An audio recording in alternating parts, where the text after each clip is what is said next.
You are listening to Know You're Crazy. My name is Susan Denee. We all have crazy. What separates us is how we choose to deal with it. I'm going to be delivering engaging and actionable tools to own your crazy, treat your crazy, and turn it into your own superpower. I hope that you walk away from this show feeling the power and strength within you. And never forget to enjoy your journey because you are worth it. Hey everyone, welcome to the Know You're Crazy show. My name is Susan Denee, and you are listening to Emotional Recovery in the Raw. It is a good day to be here. Today's show, I'm going to be talking about the power of a perception change. In the world of recovery, sometimes we say that the disease of alcoholism is a disease of perception. Isn't it true that often when we are sideways, dare I say crazy, that we have gotten a little bit backwards regarding how we are looking at something? And doesn't it usually feel better once you've adopted a new perception? You've probably heard saying, sleep on it, give it a few days. What's the other one? Time heals all wounds. Often that's because once we allow enough time to get in there, we experience a shift in perception. And I don't know about you, but there is relief in the shift of a perception to be found. So today, if you're carrying more stress day to day than you would like to, stay tuned. I'm going to be talking during the whole time regarding 3 top things that I do in order to experience a perception change. Sometimes they're mantras, sometimes they're little sayings, they're practices, but just a few of them out of my toolkit that I want to bring to you today. All right, so having said that, I'm going to start out talking about what is stress. I mean, you think about having a shift of perception. The one motivating factor for you is going to be, I'm experiencing a tremendous amount of stress. I recently was conversing with a woman who is struggling tremendously with the idea that her elderly mom, who has dementia, is a real handful for her to right now. It didn't help that elderly mom and her didn't have a great relationship in the prior years. And now she's struggling, grasping at what can I hang on to withstand the duration of this. Because this one tugs personally on my heartstrings, been there, I can understand and appreciate what it can feel like to talk to somebody who has a new perception or a way of looking at it. But when we're under those serious amounts of stress in our lives, we're not always up for some great feedback. We're not really up for some happy joy. Sometimes what I have found with myself and with the women that I have worked with, we don't even appreciate or understand the amount of stress that we're carrying on our shoulders. I don't know about many of you, but if you are a doer, you like to get things done, maybe you're the decision maker in your life, often people are turning to you for the decisions. They're looking to you for the lead. We unknowingly sometimes fall into this role, not necessarily signing up for it. Those of us who lead, those of us who just take action are also the same ones that people can lean on. And after time of taking that role and taking full responsibility, what happens is we endure a lot of stress. And the reason I'm talking about that and really kind of leaning in on those folks who do a lot day in, day out, but maybe their emotional or their emotional barometer, enthusiasm is just kind of mediocre. No real highs, and sometimes not even real lows. So consistent with their delivery that the emotions that inhibit them never really get expressed because they're so aligned with hanging on strong to the moment. Therefore, there's a ton of stress that they don't even realize. I personally have experienced this. So what is stress? So stress ultimately, if you think about it, is just the undue pressure that we place on ourselves when we are feeling less than joyful. Stress can be the to-do list that never gets done. Stress can be the not enough, fast enough mentality. Stress can be placing high expectations upon yourself and being unable to achieve those expectations, and then feeling poorly about yourself and your performance. How does stress show up for you? That's the question. If I was to sit down with you one on one and said, tell me about how stress shows up for you, what would you say? What would you say? Would you be able to characterize yourself? Would you be able to tell me what it's like to be in your presence when you're under stress? Would you be honest? Would you know if you cover up your stress in front of others to put a show on, just so you're afraid of what they may feel or think in your presence if you choose to express yourself? What does stress look like on you? Does it, I don't know, do you overeat? Do you undereat? Do you make yourself manic busy to deal with stress? Maybe you're a worrier. Maybe you're constantly in a future state of worry, wondering what if's going to happen, a state of anxiety. Is that what stress does to you? And so the reason why I'm talking about stress is because if we don't recognize when we are under an extreme amount of stress, or sometimes just how day-to-day events affect us, ultimately that's what I'm talking about. How do things affect you? How things affect you today at the age that you're at, I'm hoping is different than how they affected you when you were an adolescent or a child. Now, they're affecting you the same way today as they did when you were, 20 or 19. I'm assuming you're in your middle age years. I'm going to put it to you bluntly, there's a problem. There might be a problem. You might be due for a growth spurt, is what I like to say, right? So how you are affected by things today versus how you were when you were younger. There should be a gap, there should be a distance. If you've emotionally been running and not looking at how things are affecting you, then you might be finding yourself in more of a state of day-to-day misery than you are from a day-to-day of joyfulness. I know for me, today's world and all the influence out there, all the different feedback, all these things can get overwhelming for me and I can shut down. Overwhelm has been one that came up in my world over the last several years. Overwhelm, I couldn't have even defined it for you, honestly, until like 2 years ago. I never experienced it. I wasn't haunted by it. But suddenly I think just where I'm at in my life, the idea of so many things to get done and not enough time to get there, whatever that story was that I was telling myself, it was really quite debilitating. And when I was under overwhelm, I was also very stressed out, very stressed out. The reason why we look at stress first, to find out how it's affecting you, to find out if you're even aware of how stress is affecting you, is because in order for you to have a perception change, you must be able to identify how you're carrying the stress and where would a shift in perception benefit you.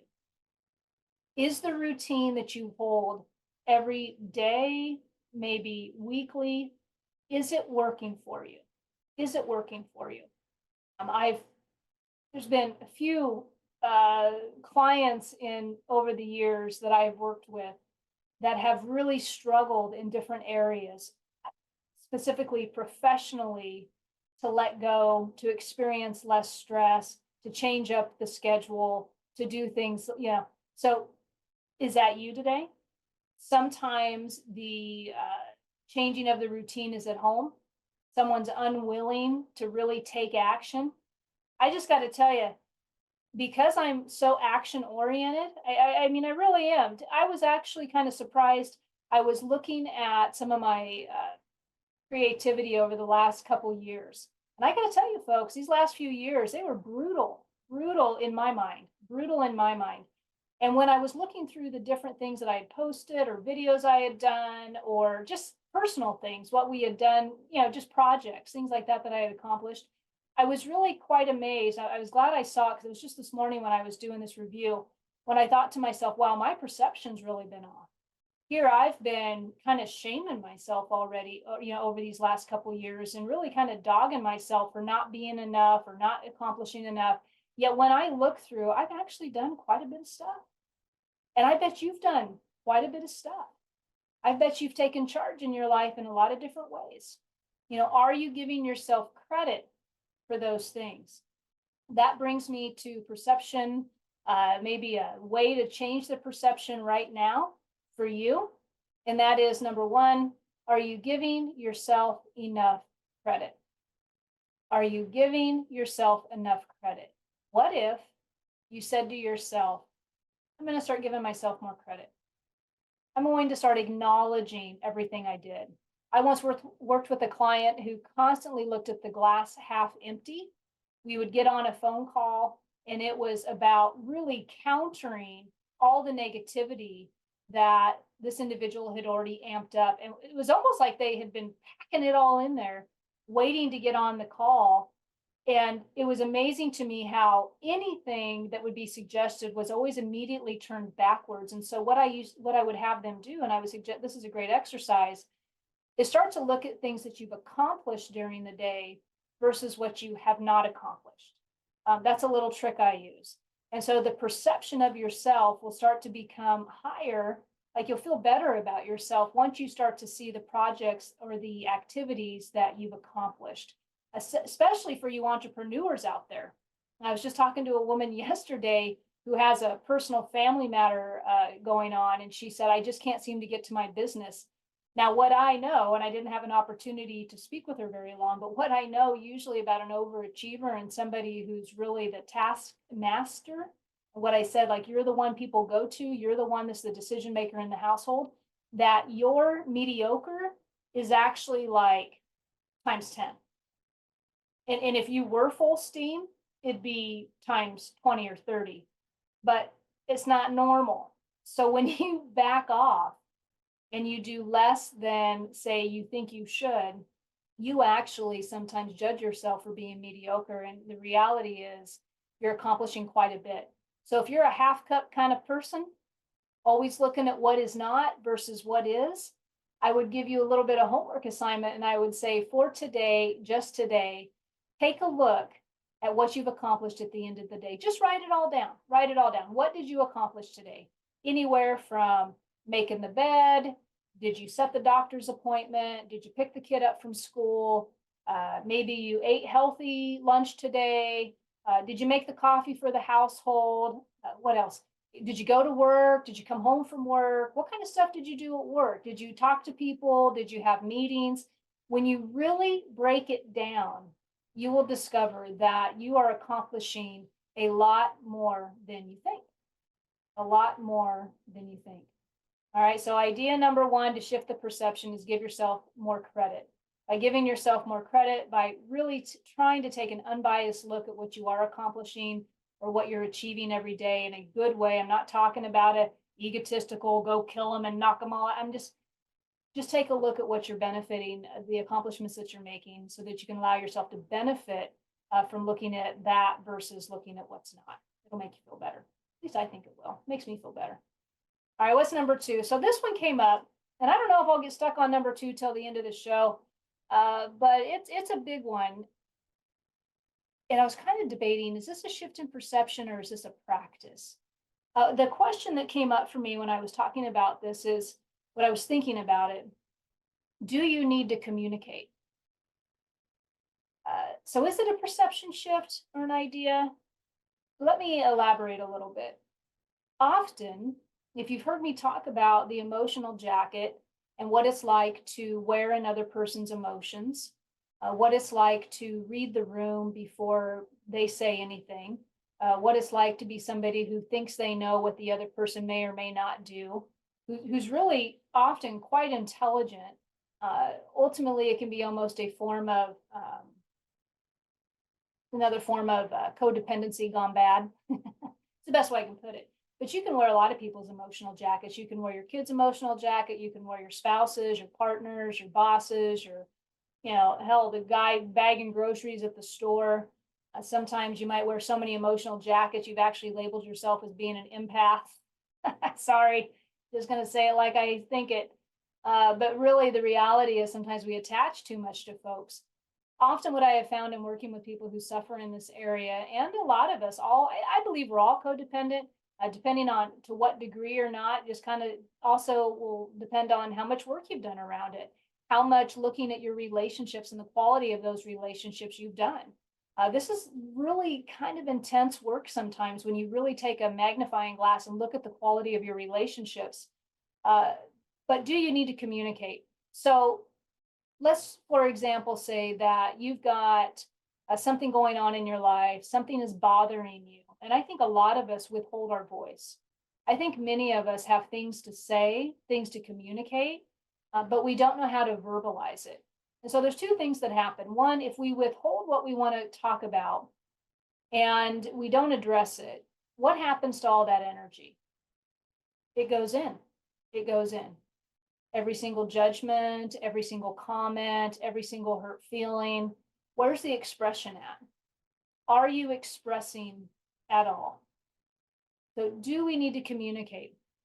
Maybe it's communicate with an individual. It might be just to communicate with yourself. But the idea of getting it out of you versus keeping it in will relieve a lot of stress. How many of you have imaginary stories in your head between those ears that you're winning because you have got a thing with somebody or a problem with somebody or some situation, and it's like the hamster in the wheel and it's just going around and around and around? Have you addressed it with the person? Have you tried to come up with some words to express that? And if you are unable to do that with the individual for whatever reason, then where are you being accountable to yourself for expressing that anger and that frustration? Because I got to tell you, I read something really powerful recently. Well, I've read it a couple times, but it's on my mind because I read it recently. Seth by Jane Roberts, where he is talking about the healthy benefits of aggression and how aggression actually is an emotion that was given to us to use. But we have done aggression such a disservice because of relating it to violence. And how he puts it very eloquently. He says that violence is the result of pent-up aggression. Think of an animal. Think of an animal, two dogs playing outside. I got a couple of Yorkie pups. They go outside and they wrestle around and they bark at each other. And they're really good at nipping every now and then, checking each other and telling them where the boundaries are. Just a healthy, natural aggression. But it's clearly indicating and it's clearly communicating what is allowed and what's not allowed. I was talking to a friend today, really grappling with some unfortunate communication at work. And when she got done talking, what I shared with her was about the behavior of the individual in the meeting and how that behavior is unacceptable. And how often are we tolerating or over tolerating behaviors that are unacceptable and we're refusing to confront it? Passive aggressiveness falls into this category. Have you had or experienced somebody who's been very passive aggressive with you? It's an awful feeling. It's like a silent shame. You can't even put your finger on it. There's nothing more that disgusts me than passive aggressiveness. And if I'm personally doing it, I hope I catch it soon or somebody calls me out on it, because I think it's one of the most intrusive, horrible things you can do to somebody. Stonewall them, be silent with them, not respond to their emails, ignore who they are, don't acknowledge what you're really upset about, just ignore them. Just stonewall them. Oh, this is somebody you've been in a relationship with. It don't matter. Let's just be passive aggressive with them because we don't have the courage to address what we need to address. That is an annoyance of mine, if you can't tell. But that is exactly what I'm referring to as far as, do you need to communicate? Do you need to get something out? Because when we hoard all those emotions and we hoard all those hurt feelings, we're not doing ourselves any favors. Either we're making it all about them because we're thinking they should read our mind, and then we're blaming them for how bad we feel. Right? You done that? Blame somebody else for how you feel, yet you haven't been able to appropriately express, nor have you given it a shot to express how it makes you feel. So back to aggression being healthy, I'm not talking about violence. I'm not talking about abuse. I'm not talking about any of that. I'm talking about healthy boundary setting or healthy, firm communication, or hell, just communication. So many people are afraid of setting boundaries or having difficult communication anymore. Everybody's just going to go online and log in and find out what they need to hear and never really address the issue and really tell people how they make them feel. So if you're looking for a way to relieve the stress, or if you're feeling overwhelmed lately, or if you've got some things going on, number one, are you giving yourself enough credit for the job well done that you are already doing? Are you doing that? Number two, are you carrying anything with you that needs to be communicated? Is there anything in your life that you could really use to communicate to someone? Oh, and I finally came up with the number three. Okay, that's number two. Is there somebody or something going on in your life that you need to communicate about? I think I just forgot it. All right, having said that, once you've gotten to those two things and you've communicated about it, and now you're understanding, hey, I've given myself some credit. At the end of the day, remember that anything and everything that's going on, it's going to pass. It is really going to pass. And so, whatever this perception is that you have, whatever this idea that you're so stuck on, remember that this too shall pass. This is going to be a temporary problem for a long-term solution if you're willing to do the work. If you're willing to do the work. I'm always going to lean in on how important it is to do the work, how important it is to find whatever it is that you need to find for you, to go within and really get honest with yourself about the next indicated step of action that needs to be for you. And I'm not talking about the to-do list like in the kitchen. I'm talking about the soul shifting, spiritual alignment, seeking individual who really wants to understand what they're all about.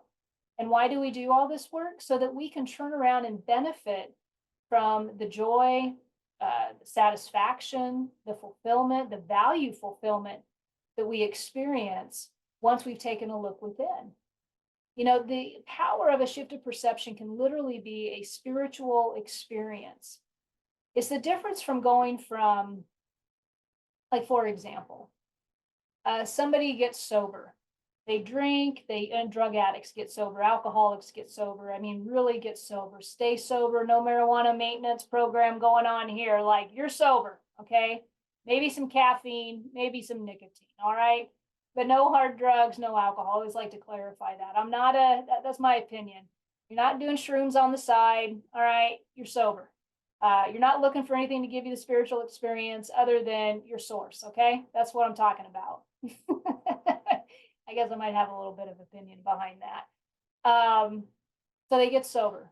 And then suddenly, what you'll hear them talk about in the rooms, folks who get sober, is they don't know when it happened, but something overcame them and they had a new way of looking at it, or the obsession to drink or use had completely been lifted from them. A whole brand new set of ideals, ideas, values were like almost downloaded upon them. And the perception that they had on the world and themselves and regarding their disease completely flip-flopped. Have you ever had one of those? Those would be like a massive spiritual experience, a massive shift in perception, when something happens where everything's completely turned around and you're given a new lease on life. And then there's called the educational kind of perception shifts, or the educational spiritual experiences, if you prefer, where they happen slowly over time. And what happens is with each shift of perception, with each new idea and a willingness to go along those lines, relief is found. Relief is found. And little by little, relief upon relief upon relief upon, hey, maybe this actually feels good. Oh, this no longer bothers me. Oh, that relief can come as quickly or as slowly as you like. What is the changing thing in there? It's how willing you are to do the work, how willing you want to get to looking at you, to looking at your circumstances as far as what you need to do to change. All right.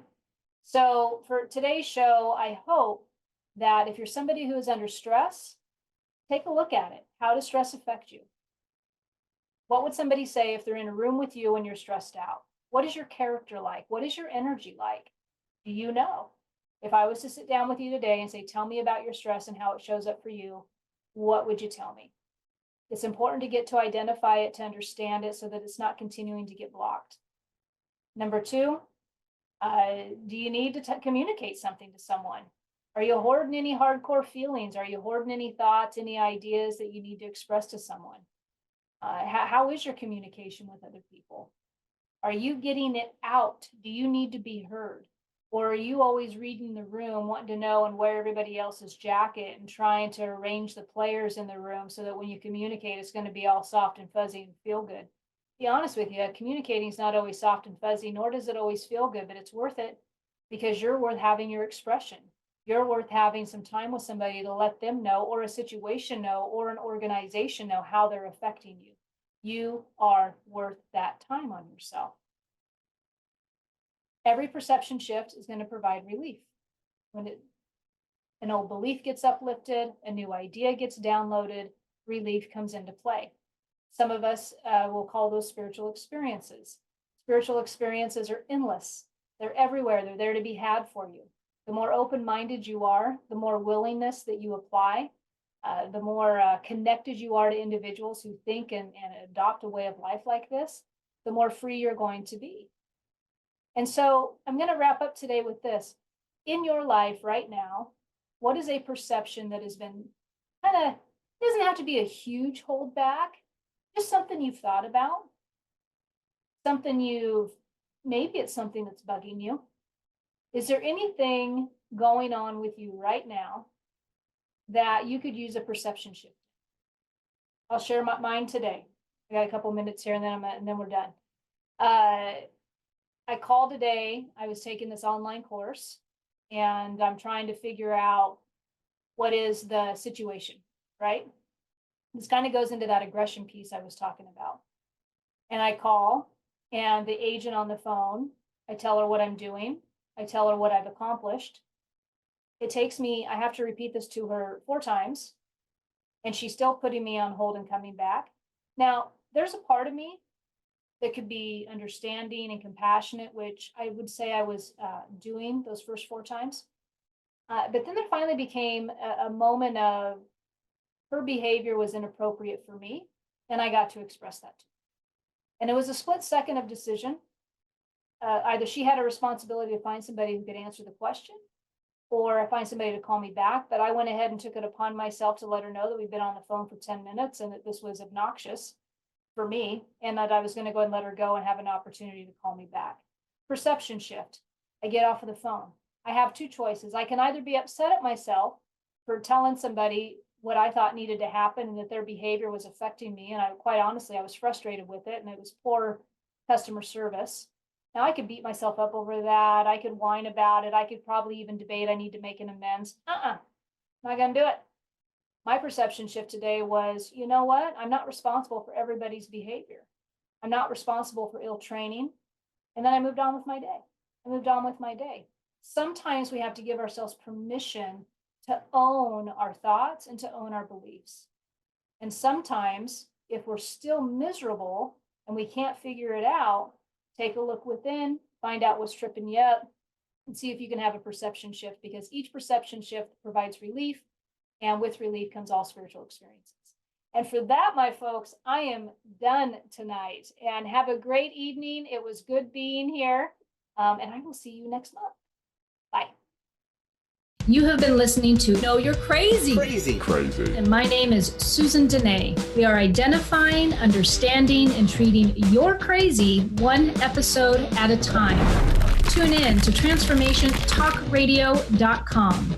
To connect with me or Growth Spurt Your Life, please visit susandenee.com. That's Susan Denee, DENEE.com.